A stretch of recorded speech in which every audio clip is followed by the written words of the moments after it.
Hello à tous les gars. Est-ce que ce serait pas une vidéo de malade, comme d'habitude? Alors on va se calmer. On est ici en face d'un sanatorium abandonné. Pour vous expliquer, c'est un endroit où les enfants malades se faisaient opérer. Et comme si c'était pas assez glauque, je précise, il s'agit du sanatorium le plus hanté de France. Est-ce que c'est bon pour vous? Est-ce que c'est bon pour vous? Sur ce, c'est parti pour l'exploration. Allez, suivez-moi. À vrai dire, c'est pas vraiment ça niveau explication.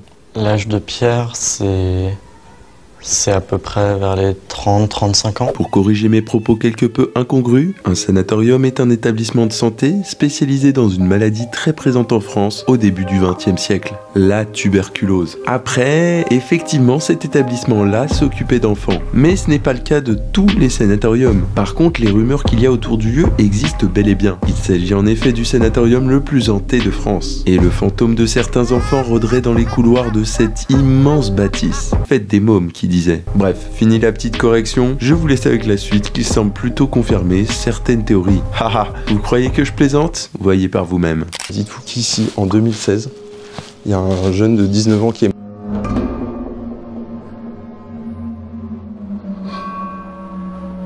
Il me semble que ce sanatorium était actif dans les années 30. Et comme il y avait plein d'enfants malades, bah vous vous doutez bien qu'il y avait plein d'enfants qui sont ici, quoi.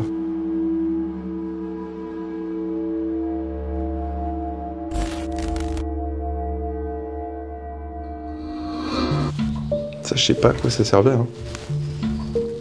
Un trou comme ça. C'était peut-être pour monter des plats. En effet, après quelques recherches, je pense qu'il s'agit soit d'un monte-plat, soit d'un jet à ordures. Mais ce n'est qu'une théorie personnelle, il n'y a aucune source, mais t'inquiète. Après, rien ne vous empêche de me dire votre théorie, l'espace commentaire est fait pour ça. Je suis plus fort, je suis plus malin, je suis meilleur. Je suis meilleur. Et pour info, ce lieu s'est fait abandonner dans les années 90.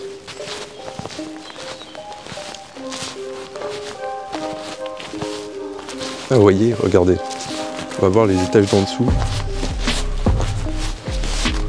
Ah oui. Ah oui, c'est quand même profond, hein. Énorme.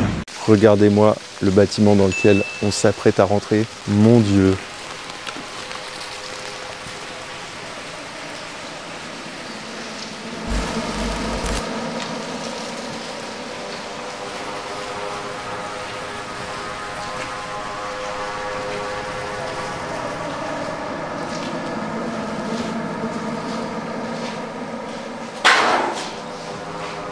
Ouais, je les gage. Cavale, Kenny, cavale.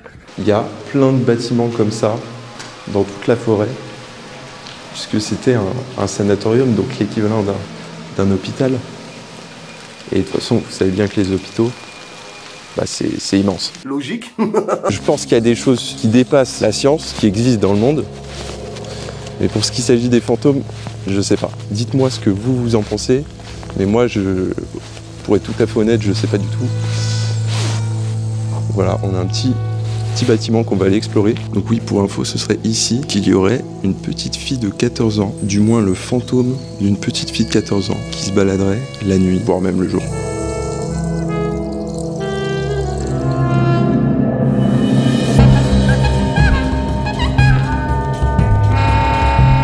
Ça me fait marrer parce que de base j'avais prévu un peu de faire une vidéo en mode humoristique, mais là je suis pas dans le mood à faire des blagues.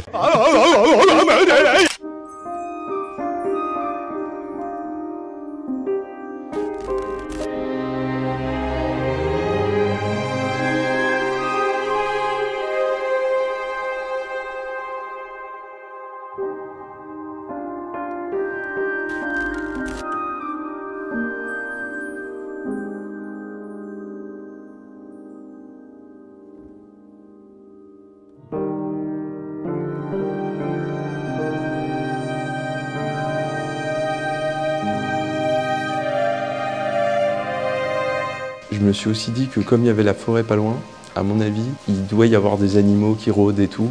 Et c'est pour ça qu'on doit entendre beaucoup de bruit. Mais je pense que ça, plus la pluie, ça fait qu'il y a plein de bruits parasites qui en réalité sont pas du tout des fantômes. C'est du harcèlement là, vous m'en... Là, vous vous dites, c'est juste un mec qui fait du sensationnel et tout. Mais dites-vous qu'il y a des chasseurs de fantômes qui viennent ici quasiment tous les mois. Le fait de savoir qu'il y a eu plein d'enfants qui ont été malades, qui ont été enfermés ici, et le fait de savoir qu'ils seraient soi-disant hantés, ça fait quelque chose. Sans déconner, depuis tout à l'heure, j'entends des bruits de pas.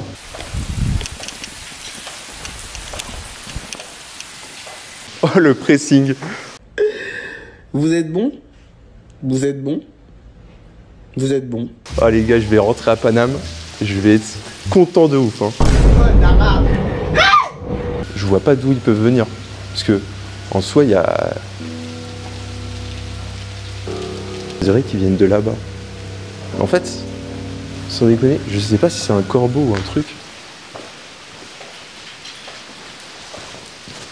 Bon, à ce moment-là, je venais de comprendre dans quoi je m'étais embarqué. Au début, j'étais en mode, je fais un urbex tranquillou, je fais mes plans au calme, et paf, j'ai une vidéo. Et paf, ça fait des chocs à pic. Mais en fait, c'est pas aussi simple que ça. Histoire de vous expliquer le contexte, je suis tout seul au fin fond d'une forêt dans un urbex où il y a déjà eu des apparitions. Et en plus, il y a de l'orage. Comme si la situation n'était pas assez compliquée, j'entends des sortes de pas comme si une femme marchait en talons dans les couloirs au loin. Sauf qu'en me rapprochant du rebord de la fenêtre, je me suis rendu compte que les bruits ne venaient pas d'un bâtiment au loin, mais du sous-sol sans lumière, dont les escaliers se trouvent littéralement dans la pièce où je me trouve. Encore aujourd'hui, en revisionnant le passage, je n'ai toujours pas trouvé l'explication de ces inquiétants bruits. Hey! Comme vous le voyez à mon outfit, je suis complètement dégueulasse. C'est pas pour flex, mais là j'ai vraiment mis mon pire outfit. Les coutures tiennent pas. Je tiens à rappeler qu'il ne faut surtout pas faire ce que j'ai fait dans la vidéo. Qui plus est, dans le lieu le plus hanté de France. Oui, on peut le dire, je suis un abruti. Non, moi je suis coach. Je sais qu'il y a beaucoup de jeunes qui regardent mes vidéos, mais ne refaites pas ça. J'ai envie de vous dire, on kiffe, mais seulement avec les yeux. Sur ce les gars, c'était Loudis. Kiffez la vie et on se dit à la prochaine pour une prochaine vidéo.